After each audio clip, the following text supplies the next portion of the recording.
C'est la présentation.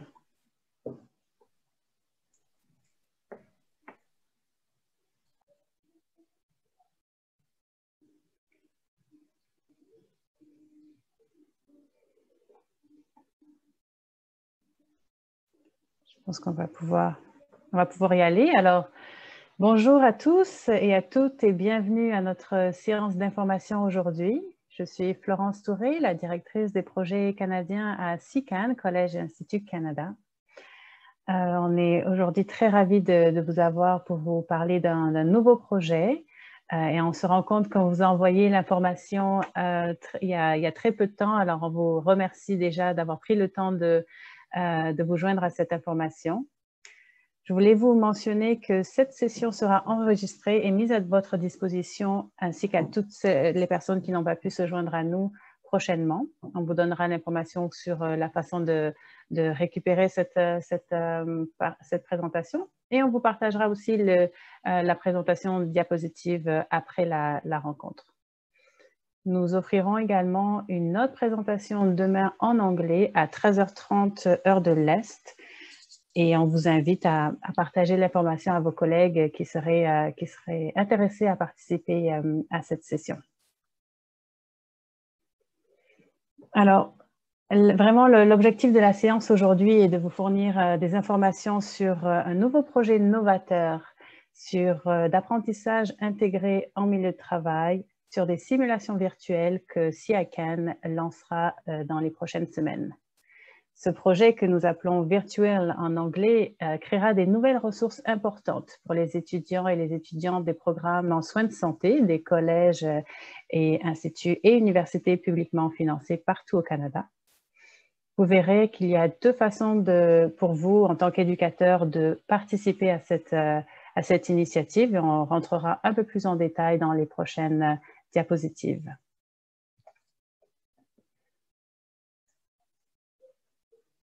Alors, qu'est-ce que le projet Virtual?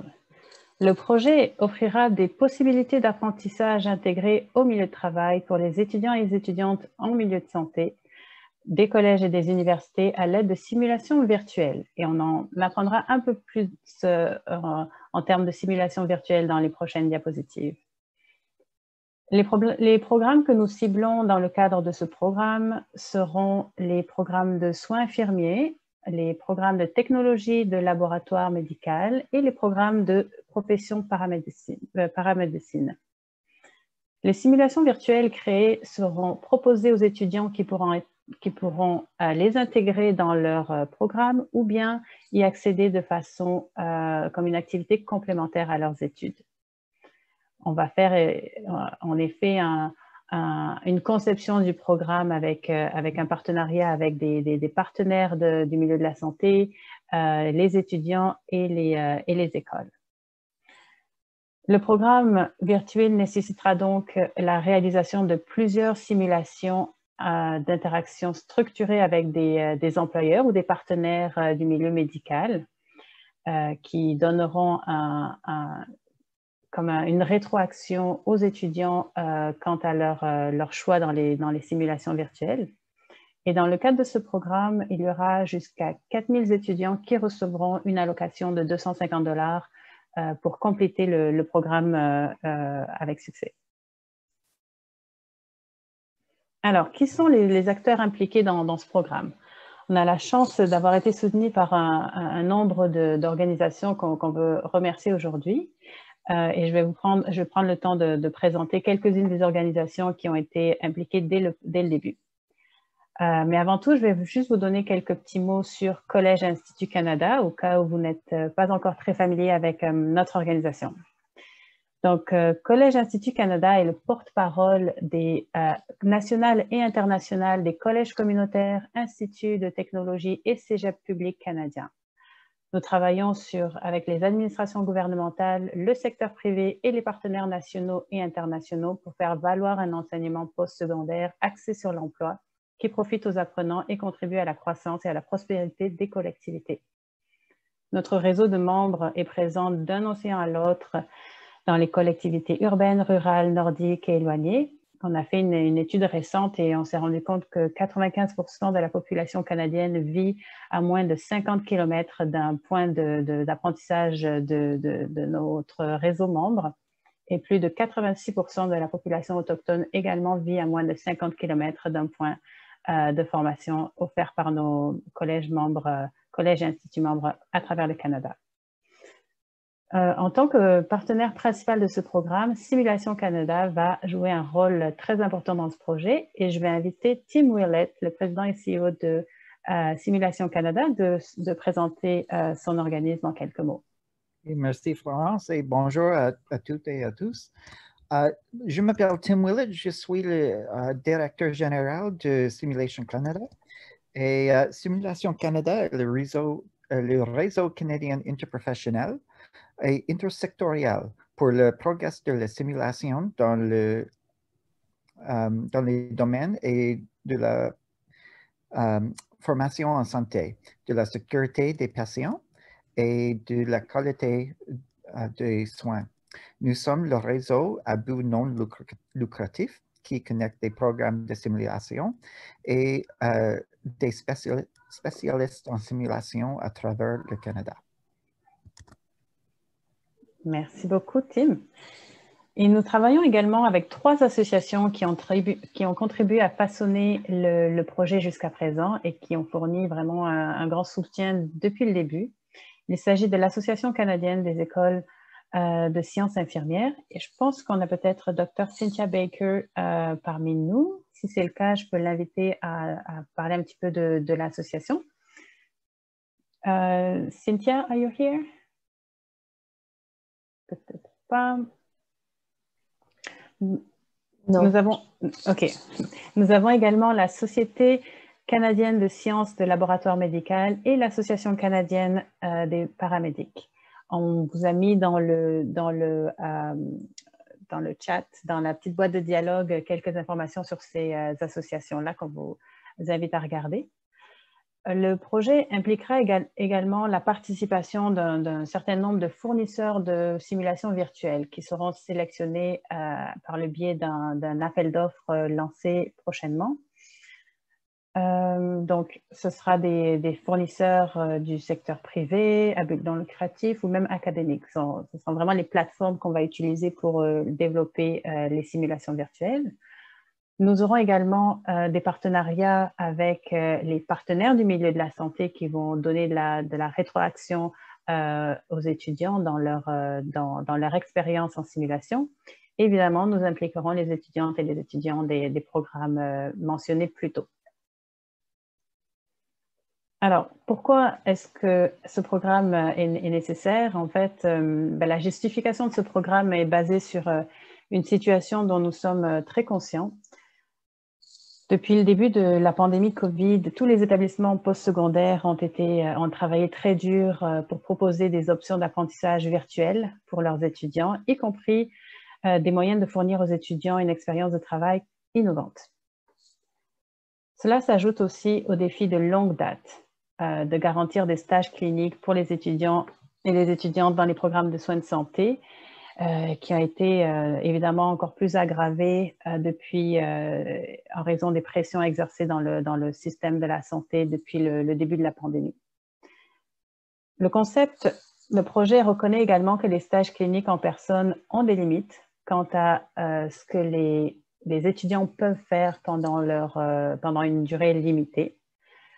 Et on s'entend que les simulations ne remplaceront pas les stages en personne qui demeureront toujours très importants, mais les simulations pourront être un très bon moyen complémentaire pour enrichir l'expérience et les compétences des étudiants. Beaucoup d'entre vous utilisent des simulations en personne dans les laboratoires depuis de nombreuses années, mais celles-ci ont également des limites en termes de l'accès, en termes des coûts et du nombre d'étudiants qui peuvent les utiliser en même temps. Donc, au cours des dernières années, nous avons vu une utilisation croissante des simulations virtuelles. Et donc, il n'est pas surprenant que celle-ci ait suscité beaucoup d'intérêt au cours des dernières années. Simulation Canada a également été un centre a vraiment soutenu les efforts de ces établissements postsecondaires à accéder à ces nouvelles formes d'apprentissage. Et une des choses intéressantes aussi à propos des simulations virtuelles, c'est qu'elles peuvent être partagées entre les différents établissements d'une manière qu'un mannequin ou dans un laboratoire de simulation qu'on ne pourrait pas envisager. Donc, avec ce programme, on envisage également beaucoup de collaborations interinstitutionnelles et un renforcement des capacités et une grande force de collaboration entre les participants, toutes les parties prenantes de ce projet. Oups. Alors. OK. Donc, certains d'entre vous, comme je disais, ont déjà de l'expérience avec les simulations, peut-être en personne, et peut-être même qu'entre vous, vous utilisez déjà des simulations virtuelles, mais on pensait que ce serait utile de donner un peu plus d'explications sur ce que c'est, parce que c'est un domaine en évolution rapide dans le domaine des technologies d'éducation, et il existe de nouvelles approches pour créer des expériences de travail informatisées pour les étudiants. Alors, je vais laisser la parole à Tim Willett qui va donner un peu plus d'explications sur ce qu'on appelle les simulations virtuelles. Merci encore, Florence. Les simulations virtuelles sont utilisées depuis plus de 20 ans. Au cours de l'année dernière, il y a eu une expansion rapide de leur utilisation et des technologies disponibles. Le domaine évolue encore et il n'y a pas de définition universellement adaptée, mais pour le bien de ce projet, nous utilisons cette définition. Une simulation virtuelle est une expérience de simulation clinique qui s'exécute sur un ordinateur et qui est accessible via un écran bidimensionnel et éventuellement via une casque de réalité virtuelle. L'étudiant fait face à une situation clinique pour investiguer, prendre les décisions et recevoir des commentaires. Ces simulations peuvent également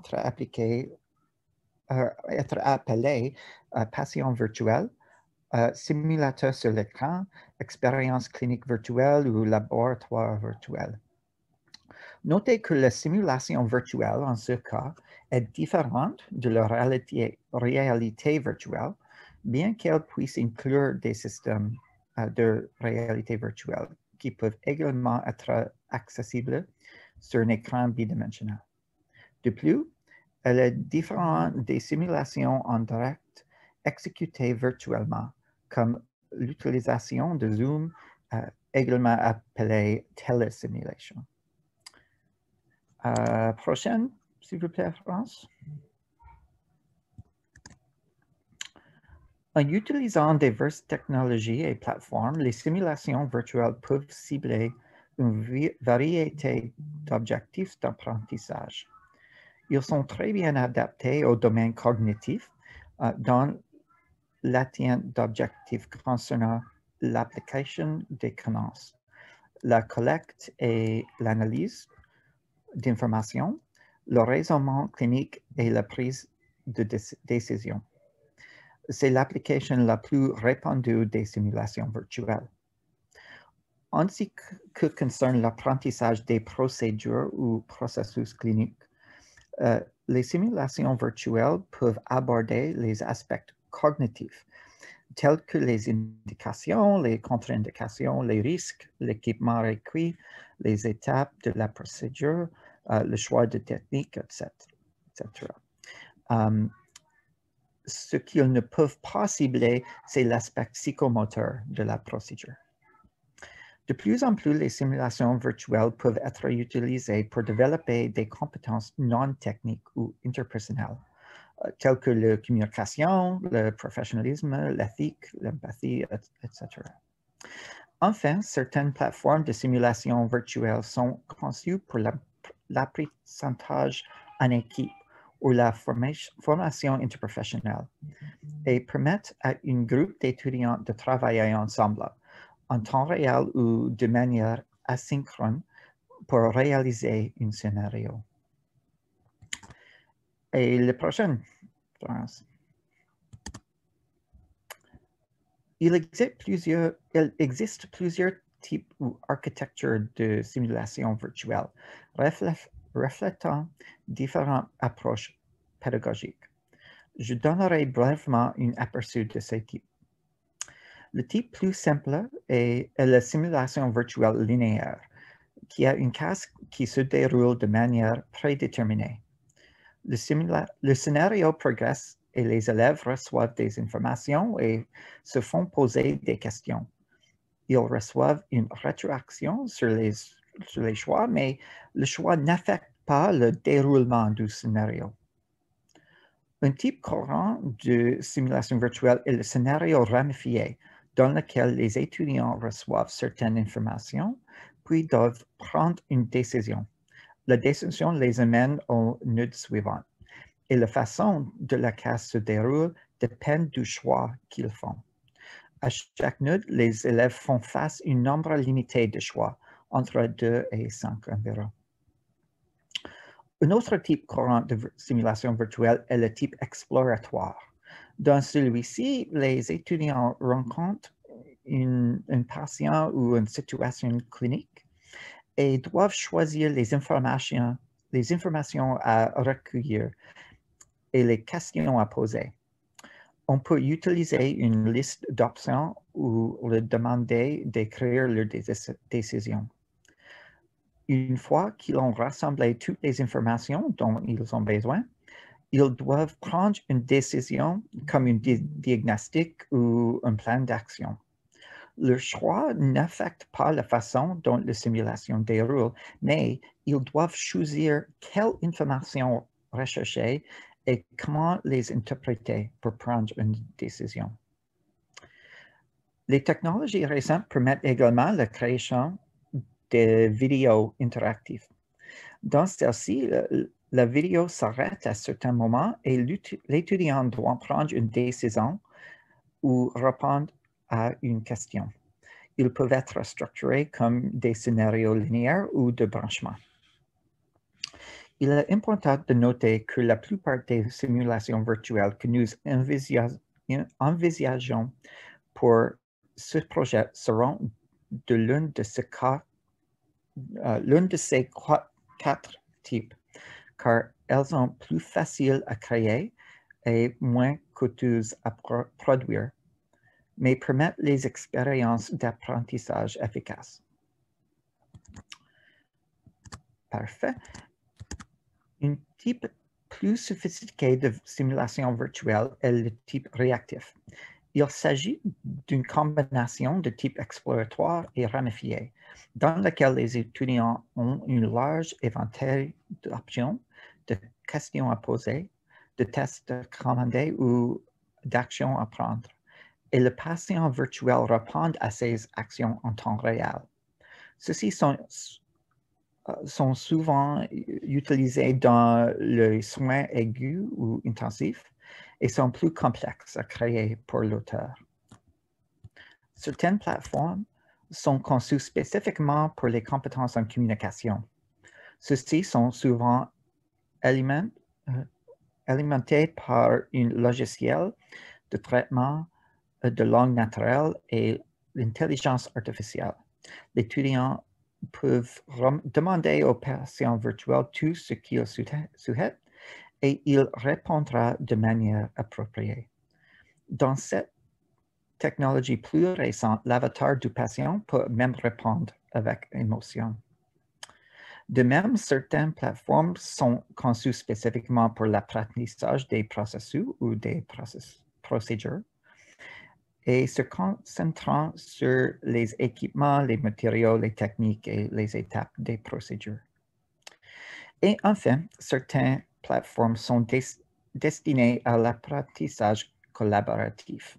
Ils prennent généralement la structure de l'un de ces autres types, mais ils ajoutent des mécanismes permettant à des groupes d'étudiants de travailler ensemble. Et le prochain.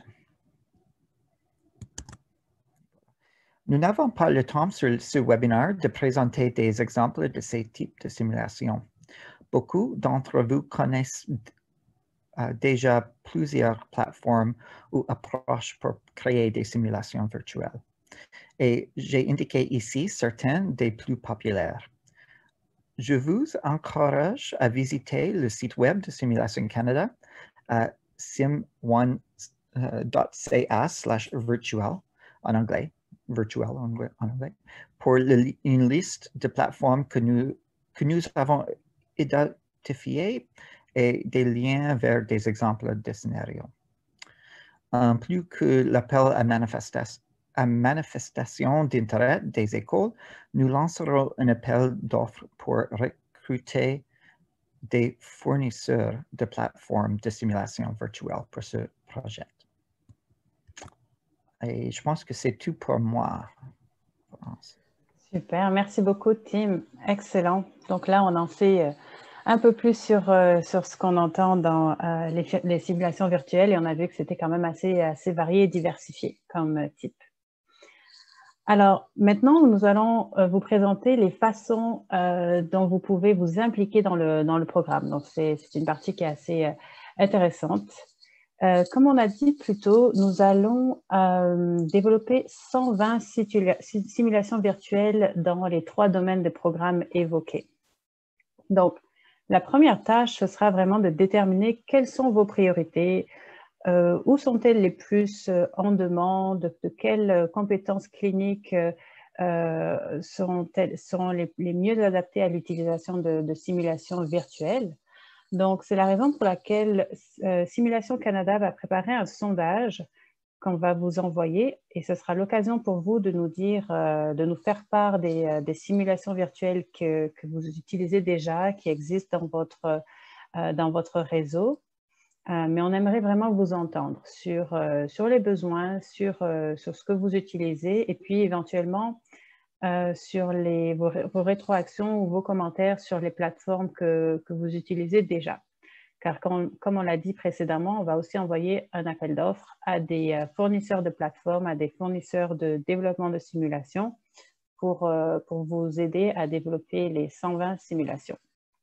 Donc ce sondage va arriver très vite là, dans les prochaines semaines à travers SICAN et Simulation Canada. La deuxième façon de vous impliquer dans le programme, c'est de répondre à notre appel à manifestation d'intérêt qui va être disponible pareil dans les prochaines semaines. Et votre participation sur l'un des 3 blocs.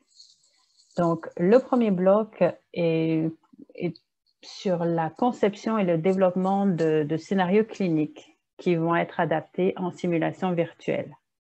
Donc, nous allons organiser des groupes de travail. Il y aura 3 groupes principaux pour chacun des programmes, pour chacune des disciplines qu'on a identifiées. Et on va également avoir un groupe de travail sur la diversité, sur l'équité, la diversité, l'inclusion, l'accessibilité et la décolonisation, afin de s'assurer que les simulations développées sont inclusives et sont en représentation de la diversité des étudiants et des différentes situations qui auxquelles pourraient faire face les étudiants au milieu de travail. Donc, on espère que vous manifesterez à participer à ce bloc-là. Il y aura vraiment de la place pour près de 60 établissements, à la fois collégiales et universitaires. Dans le deuxième bloc, on vous invitera à fournir des conseils à CICAN pour développer le programme d'apprentissage intégré en milieu de travail pour les étudiants. Donc, le processus d'inscription, la collaboration avec les partenaires du milieu de santé, l'engagement des établissements qui vont offrir le programme, la distribution des allocations des subventions, on va dire de 250 $ pour les étudiants. Donc, tout ce modèle-là va devoir être développé dans les prochains mois et on vous invite à participer à cette section du programme. Donc, pour chacun des blocs, il y aura des fonds associés à votre participation. On va vous permettre d'identifier des membres de faculté ou vous-même pour participer à ce programme. Et puis, on va rembourser donc une partie des frais pour vous permettre de participer au groupe de travail. Et le troisième bloc, c'est vraiment d'intégrer donc les simulations à vos programmes et les offrir à vos étudiants. Donc, vraiment promouvoir le programme et y faire participer vos étudiants. Ça impliquera également un engagement des partenaires cliniques dans les activités de préparation et de rétroaction sur les simulations utilisées pendant le programme. Donc, cet appel va être lancé par SICAN très bientôt. On vous mettra, j'espère que vous serez à l'affût de cet appel-là, mais si vous participez à cette présentation ou si vous vous êtes au moins inscrit à y participer, vous allez recevoir l'appel directement. Alors, en termes des prochaines étapes, les délais de ce projet sont très ambitieux, comme vous pouvez le constater.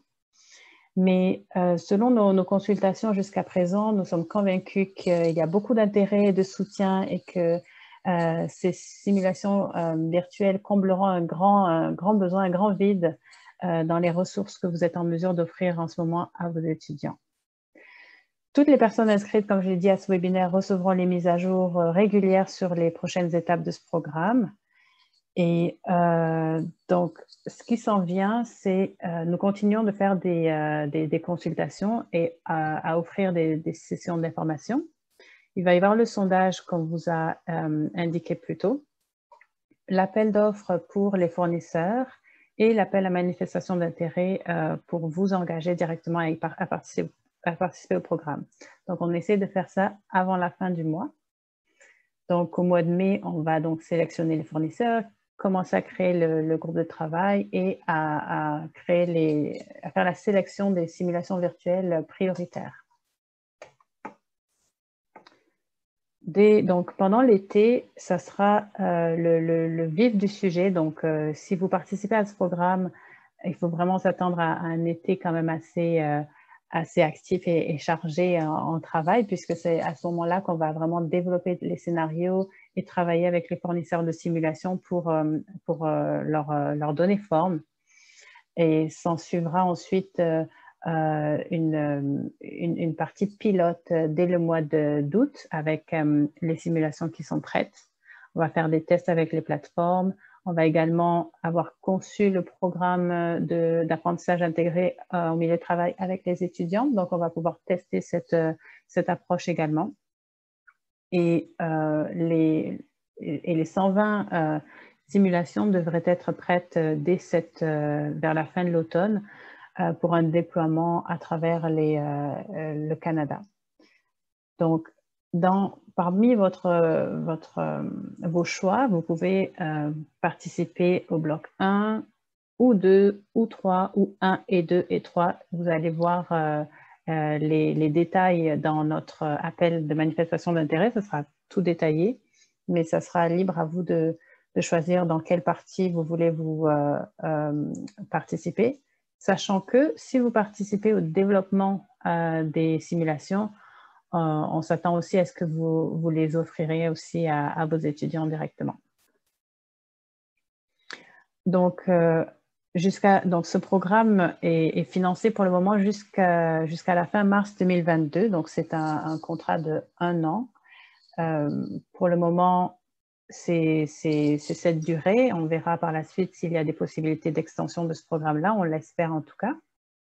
On va aussi travailler sur l'évaluation puisque c'est un pilote. On va aussi collecter des leçons apprises et éventuellement préparer un plan de durabilité pour poursuivre cette expérience-là.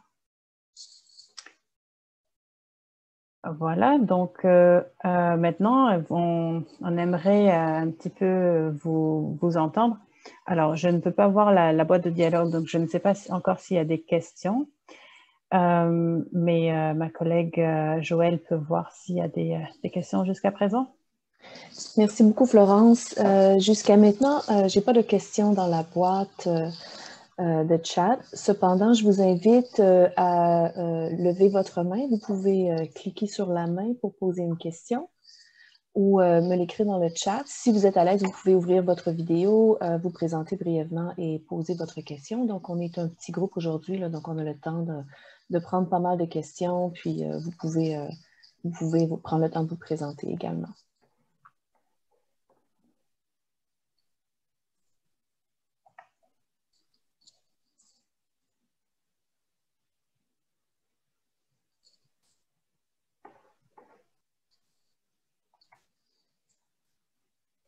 Pas de questions, c'est beaucoup d'informations à la fois.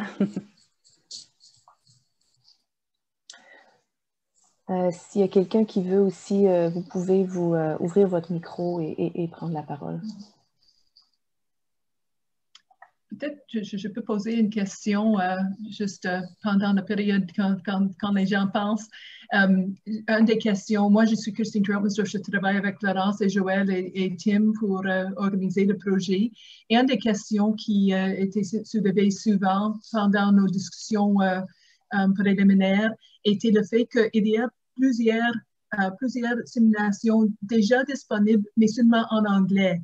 Et est-ce qu'il y a une possibilité de financer le transfert ou de recréation de ces simulations en français dans les vraies versions françaises, pas avec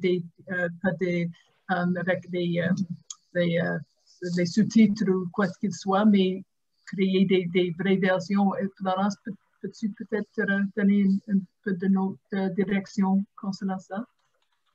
Oui, alors effectivement, il y a déjà beaucoup de simulations qui existent déjà, des scénarios qui existent déjà, et l'idée, c'est vraiment de les rendre disponibles dans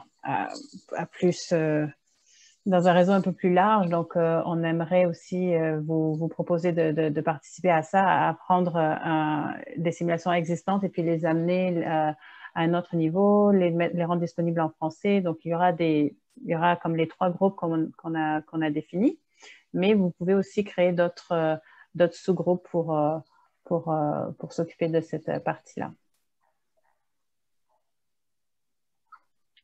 Alors, il semblerait que... Oui, je me suis... allez-y.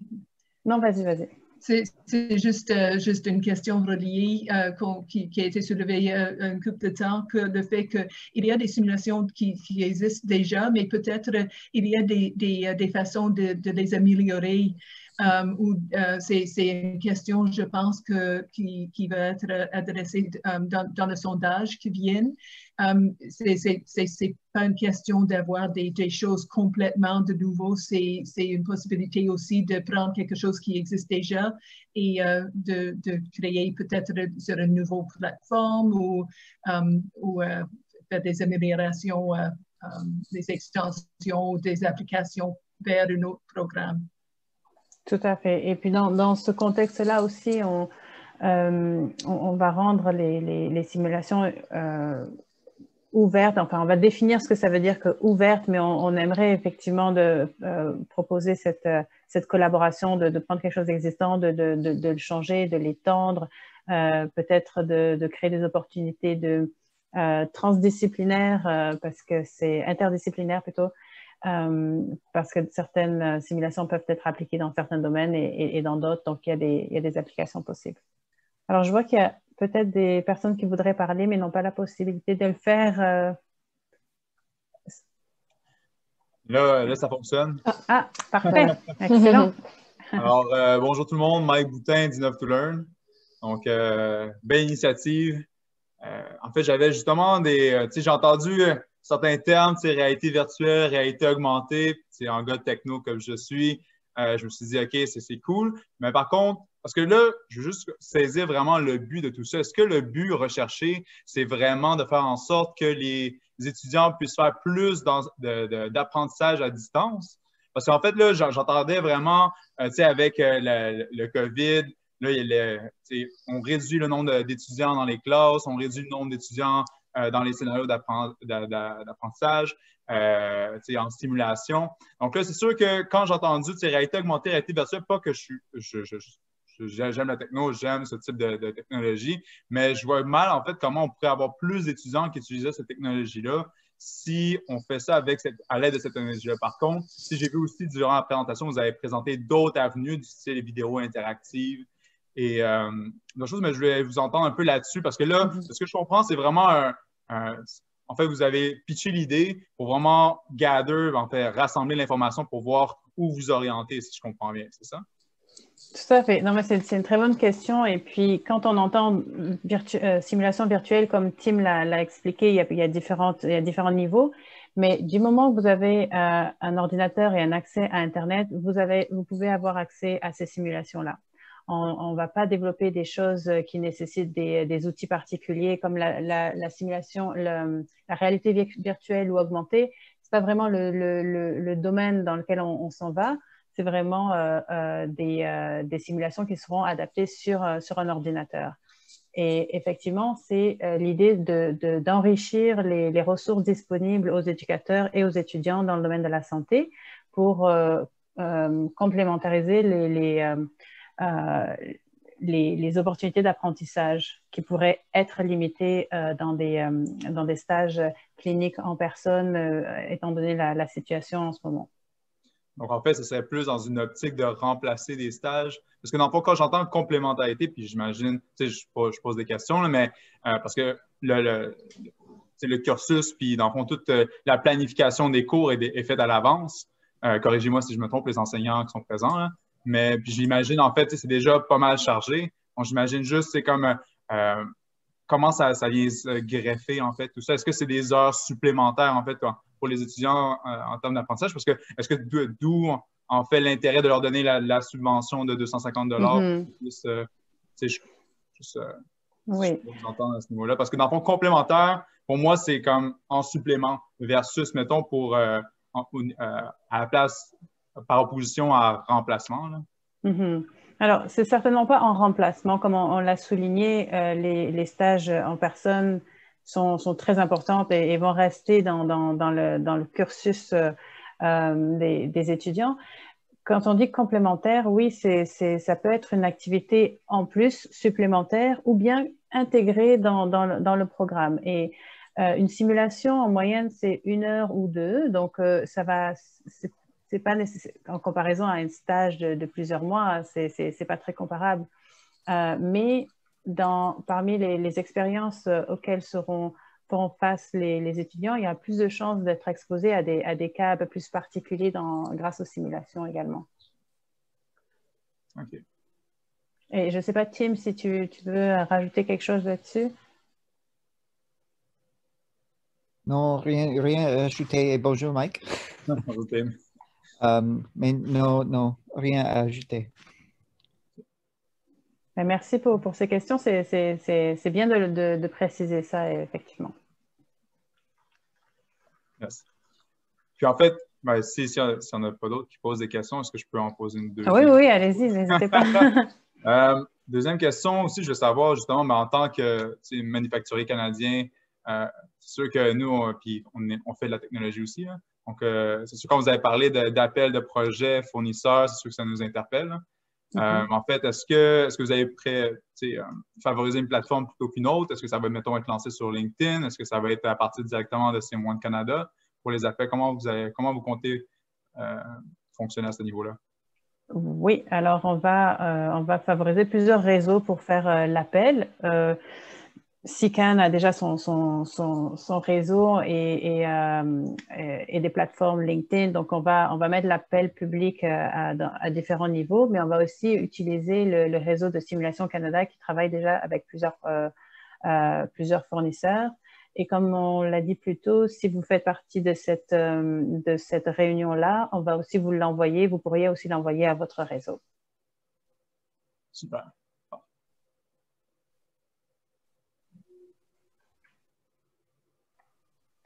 Je voulais juste dire, si vous avez, peut-être si vous n'êtes pas capable d'ouvrir votre micro, n'hésitez pas à me le dire. Oh, je vois qu'il y a une question de Mme Ligier. Mais vous pouvez me l'écrire dans le chat si vous avez un problème et je vais pouvoir vous demander d'ouvrir votre micro. Ah, ça ne fonctionne pas. Ask to unmute. Ouais. Oh. Ah, voilà. Là, pouvez-vous m'entendre? Oui. Oui, OK. Alors, désolée, je suis rentrée en retard. Je ne pouvais pas trouver le lien. Il était dans ma boîte indésirable. Alors, je veux juste, peut-être j'ai manqué des informations. Alors, je m'excuse si je vous demande de répéter. Nous, on a eu des expériences avec les simulations virtuelles cette année. On a dû remplacer des heures de stage pour nos étudiants et on a utilisé le logiciel de Layerdall. Et puis, notre feedback n'était pas fantastique. Alors, je me demande de quelle façon vous allez procéder. Qu'est-ce qui est revenu, c'était que les étudiants préféraient les simulations en présentiel, les peu qu'on pouvait faire sur campus. Et puis, je me demande juste qu'est-ce que je peux entendre des autres écoles ou savoir dans quelle direction vous pensez aller avec les simulations virtuelles pour savoir comment nous, on pourra les utiliser pour remplacer des heures de stage où les étudiants se sentent comme ils sont des vraies infirmières. C'était ça le feedback. Pas beaucoup d'étudiants m'ont répondu, mais ils n'appréciaient pas. Ils appréciaient plutôt ceux de CanSim. Alors, encore, c'est quel genre de plateforme allons-nous utiliser pour avoir du bon feedback des étudiants? J'espère que ça fait du bon sens. Tout à fait. Est-ce que vous pouvez nous rappeler dans quel établissement vous travaillez? J'étais à Winnipeg, à l'Université de Saint-Boniface. OK, excellent. C'est une très bonne question, puis je serais ravie d'écouter d'autres personnes là-dessus. Ça va faire l'objet justement du sondage qu'on va vous envoyer dans les prochaines semaines. On veut vous entendre justement sur votre expérience dans l'utilisation de certaines plateformes ou certaines simulations pour voir ce qui a fonctionné, ce qui n'a pas fonctionné. Et puis, on va prendre ça en considération justement pour le choix des plateformes qui vont être utilisées pour le développement des simulations. Et il va y avoir quand même un assez grand panel de choix de simulations également pour ce projet-là. Mais ce serait intéressant d'avoir un peu plus d'informations sur le type de rétroaction que vous avez reçu des étudiants, ce qu'ils n'ont pas aimé spécifiquement dans ce qu'ils ont expérimenté. Est-ce qu'il y a d'autres personnes qui veulent partager des commentaires similaires de la rétroaction de vos étudiants?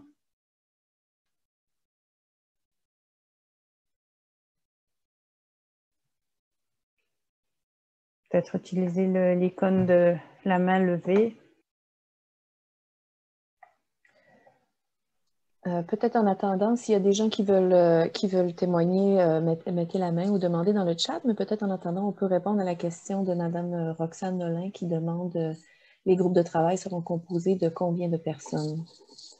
Oui, ça c'est une très bonne question. Alors, il y aura un minimum de 3 groupes de travail composés de 15 personnes par groupe environ.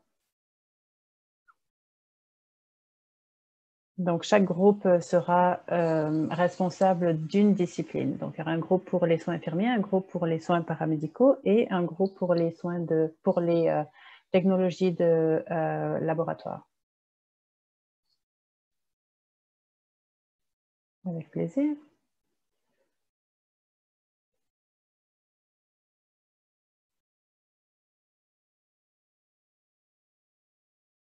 Est-ce qu'il y a d'autres questions ou commentaires généraux aussi, votre impression sur le projet, son utilité, les opportunités de collaboration? Moi, j'ai beaucoup aimé, beaucoup apprécié la question de Mme Vigie de l'Université de Belfast parce que je pense que ça va être un des plus grands avantages de ce projet et de créer une autre communauté de pratique parmi les collèges, les universités pour partager leur expérience, leurs besoins et d'identifier les priorités. Et comme Florence a dit, ça va commencer avec le sondage, mais ça va continuer pendant les réunions des groupes de travail, en particulier au début quand on fait une comparaison des besoins, des résultats du sondage, mais aussi d'avoir l'occasion de regarder chacune des plateformes sélectionner après le processus, d'avoir les conversations avec les gens qui créent ces plateformes et comment mieux utiliser chacune de ces plateformes pour chacune des besoins ou des objectifs pédagogiques.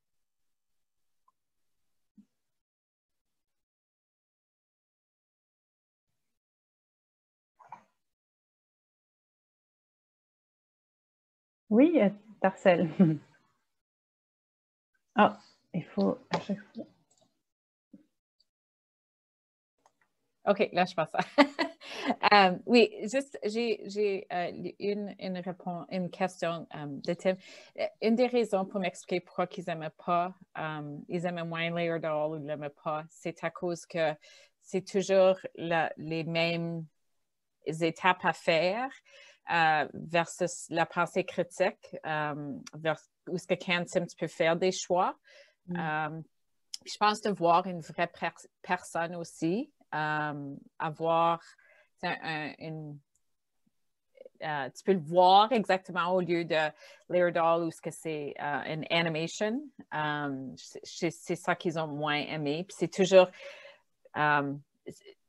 on leur demandait un certain pointage pour réussir dans ceux de Layer Doll versus CAN-SIM où est-ce que tu fais des choix. Alors, dans VTIM, les étudiants ne doivent vraiment engager au scénario et ils ne doivent pas faire les décisions, c'est correct? Oui, comme ils pensaient de faire des choses, comme il n'y a pas de...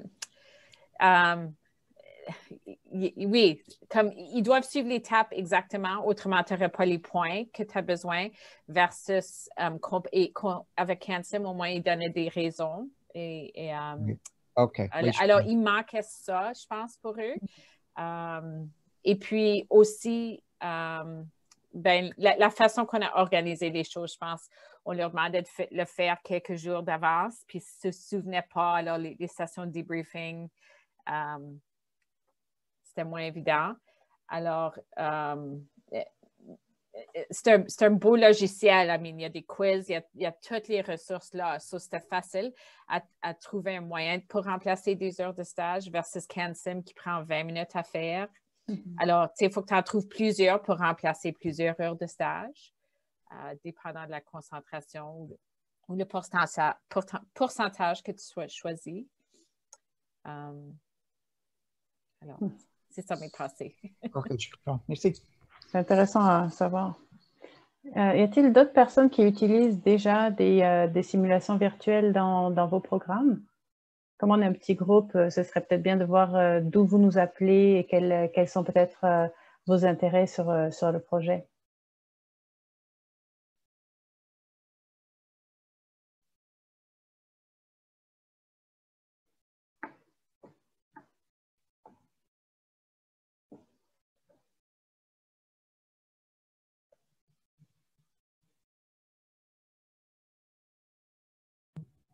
Nous savons que c'est une chose vraiment nouvelle pour beaucoup des personnes et pour beaucoup des écoles. Alors, nous voulons offrir du développement professionnel pour les participants du projet, particulièrement dans le bloc 1 qui vont développer les scénarios. Nous cherchons les spécialistes de simulation qui ont expérience à développer les scénarios des autres modalités comme pour patients standardisés ou pour les mannequins. Et Simulation Canada et CIACAN peuvent aider tout le monde à transférer l'approche de désigner les simulations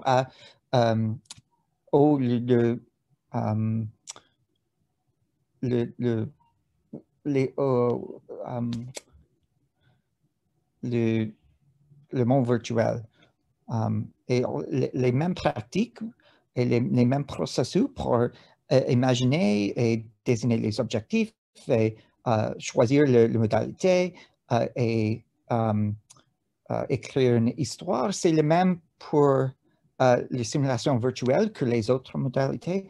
Alors, nous pouvons aider tout le monde à transférer ces processus au monde virtuel. Est-ce que ça fait sens, Florence?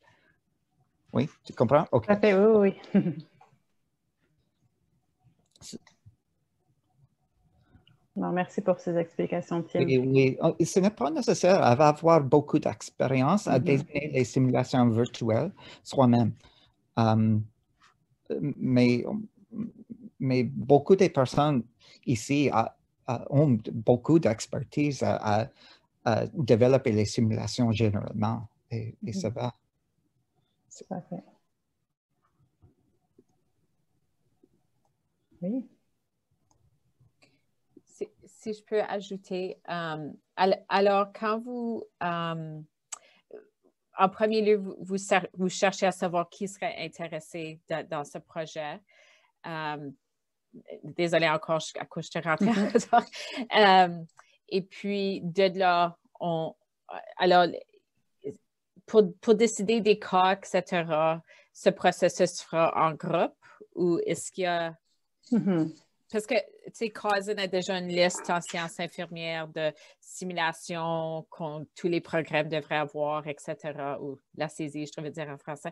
Alors, est-ce qu'on irait de là ou est-ce que c'est comme quand on parle de un des groupes, ça serait pour sciences infirmières seulement ou ça inclut médecins aussi? Non, hein? Non, ce sera juste pour les soins infirmiers. OK, les soins infirmiers. OK. Mais c'est tout à fait ça. Dans un premier temps, on va faire une priorité des simulations et des domaines, des compétences à développer et à transférer en simulation. Okay. Et ensuite, vous participeriez au développement, à la conception des scénarios de simulation et donc de A à Z en partenariat avec des fournisseurs de simulation. Donc, vous interviendrez également dans l'échange avec les fournisseurs de plateformes pour aider à concevoir à matérialiser la simulation jusqu'au bout. Okay. Et ensuite, on vous invitera également à offrir ces simulations à vos étudiants. Et même si vous participez, mettons, à 2 simulations directement, vous pourrez aussi avoir accès à toutes les 120 simulations qui seront développées dans le cadre de ce projet et à les mettre à disposition à vos étudiants. OK. Fantastique. Merci encore. De rien. On parle beaucoup ici pour la façon qu'on va développer les simulations avec les groupes de travail, mais je pense que Florence a fait mention aussi pendant le deuxième bloc où on va concevoir le programme qui va être offert aux étudiants. On développe aussi des outils, la formation, les ressources pour les profs qui vont utiliser ces ressources, même qu'ils ne sont pas partie de les groupes de travail. Ça va être une façon et l'expérience que tout le monde a eue pendant le dernier an ou les dernières 10 ans, on peut intégrer ces expériences et l'avis, le conseil aux gens qui vont utiliser ces outils pour la première fois. Comment les choisir, comment supporter les étudiants pendant l'utilisation, comment travailler avec les employeurs qui vont être partie de le debrief, le post-brief, etc.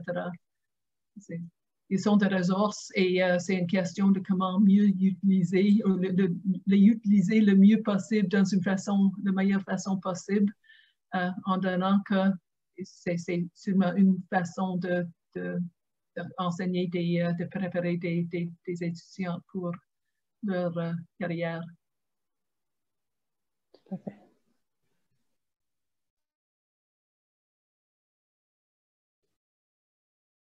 On va vous laisser également nos contacts pour faire le suivi si vous avez d'autres questions. Et d'ailleurs, je vais juste les afficher parce qu'on enregistre cette session-là. Alors, voilà. Donc, voilà, vous allez avoir accès à mes contacts, celle de ma collègue Joëlle, qui est ici présente, et de Tim Ouellette de Simulation Canada. Voilà, c'est juste pour l'enregistrement. Est-ce qu'il y a vraiment d'autres questions finales avant qu'on se quitte pour la journée? Non? Ben, écoutez, merci beaucoup de vous être rendu disponible encore une fois avec si peu de préavis. On apprécie vraiment votre collaboration et puis restez à l'affût des prochaines étapes. On espère vous voir, vous compter parmi nous pour le développement de ce beau projet. Et au nom de Siaken et de mon équipe et de mes collègues ici présents, je vous remercie beaucoup pour votre présence aujourd'hui. Merci beaucoup. Bonne journée. Merci tout le monde. Merci. Merci. Merci, bonne journée. Bonne journée.